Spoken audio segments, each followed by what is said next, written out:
Hello my friends, and welcome back to my painting channel. And in this video we are going to be making some really cool looking, quite easy to make, sort of like stone bases that I'm just showing you here. So this is one that I prepared earlier, and I'm just going to quickly go through how quick and easy and effective this little sort of tutorial is, and this little sort of effect is. And that's all I'm doing is I'm using one of the Malifaux lipped bases, and I'm just using a small bit of air drying clay. So I'm just using the air drying clay with this, and that's all I'm doing is just pressing this into the lipped base, and then I'm just using my thumb, as you can see, just to go around the edge, and I'm just making sure that I'm taking any of the sort of excess that's sticking out across or around over the edges of the base. And literally, that's sort of like the beginning. That's all there is just pressing down some air drying clay into the base. Now I've taken a little bit of parchment paper here, and I've just rolled this up into a small ball. And the reason for this is I'm just going to roll this over the clay while the clay is still wet. And the reason why I'm doing that is because it's going to give this bobbly, bumpy sort of look.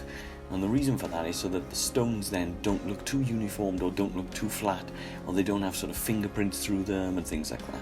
So by using this is just creating a little bit of an element of sort of random pattern and things like that to make it look a little bit more kind of realistic, I guess. And then once I've done that, I'm just using my scalpel now, not my scalpel, I'm using my file. So I'm using my Army Painter file here, and I'm just using the very edge of the file, so the tip of the file, and I'm just kind of scraping down where I want the sort of stonework to be and how I want the stonework to look.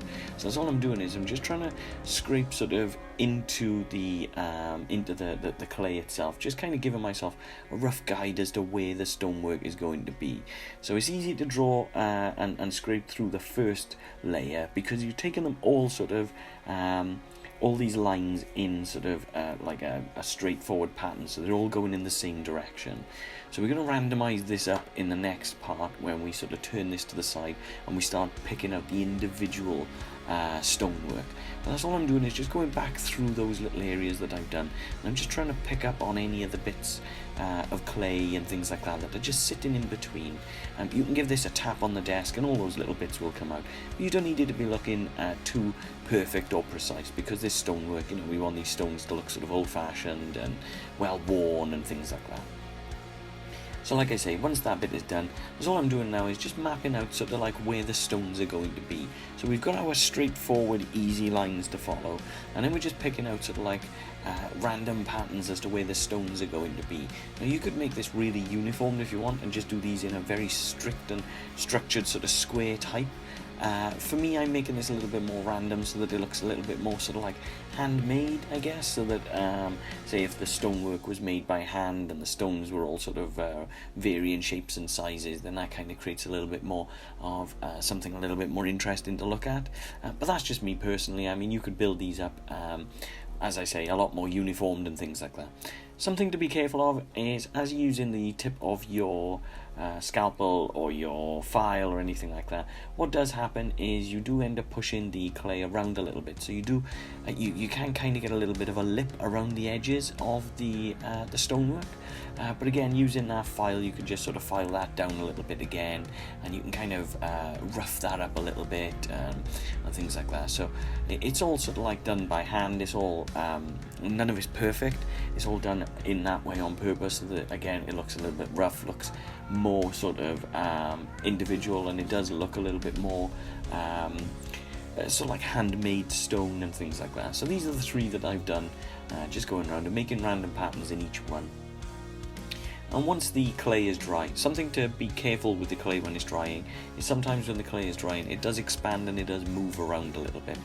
So I've glued the I've also glued the clay into the base.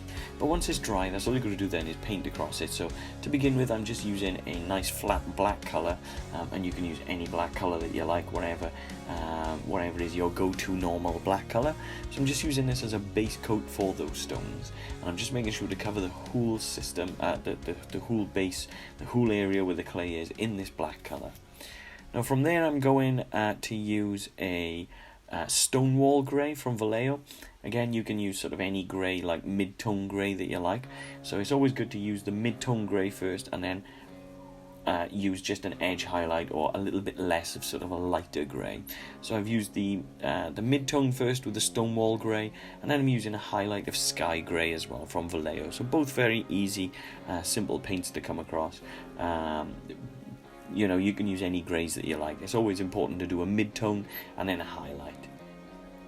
Now, once the stonework is dried, what I'm doing then is I'm just using a little bit of a technical paint. So I'm using with this one a Citadel. I'm using a typhus corrosion for this, which is normally something that you'd use for rust or to weather things with a little bit of dirt and things like that.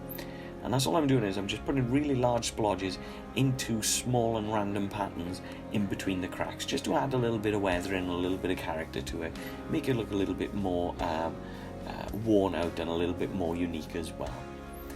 Now, on my travels, I found a small tub of Mod Podge, so I'm going to be using, this is the matte version, and I'm just going to be using this now to sort of add a little bit of like, sort of, not greenery and tufts, but almost like plant life or a little bit of moss and things like that. So I'm using this hobby round from Gale Force 9, and that's all you're going to do is just place splodges of your Mod Podge. And the good thing with the Mod Podge is, being a matte set, is when it dries, obviously it dries down matte, so you don't get a shiny effect on your base as well. And that's perfect, because then that kind of ties in and adds to the character of the base, rather than making it shiny in all of the wrong areas. So as you can see, I'm just following along, again, just a few of those little random areas in between some of those grooves that I've made, and some of the areas where I've made sort of like these little stone cutouts, and I'm just putting just splodges of this Mod Podge in there. You don't have to be too careful, you don't have to be too precise or exact or anything like that. And that's all I'm going to do, is just press that straight down into the hobby round. Now I'm just going to tap this off, and I'm just going to give this a little blow as well, just to get rid of any of the excess, and then tap it a little bit more just to make sure that there's nothing else left to come off. And then you should end up with something a little bit like this. So you should have just a few little bits of not so much greenery, but just a little bit of moss and a little bit of sort of plant life and things like that, just sort of making this sort of stonework look like it's part of the ruins, or making it look a little bit more old and a little bit more worn. And as always, one of the final stages then, I'm just going to go around the edges with a nice flat black, so using any kind of black that you like. The Vallejo black that I use dries down to a really good matte finish, so I tend to use this quite a lot. And that's it. It couldn't be any simpler. You can have a lot of fun with these, and you can get really creative with these. You can add a few more rocks onto them. You can put different colour bits of the marsh, different moss. You can put different weathering into them. But they are literally as simple as that. And as you can see, I have 6 bases there, and they haven't taken me long to do. So yeah, just a quick 8-minute tutorial today, just something nice and different, just a little bit of basing and something to use with a little bit of clay as well, just for a little bit of fun. As always, my friends, thank you very much for tuning in and watching, and let me know in the comments below what you think of my little bases. Thank you so much.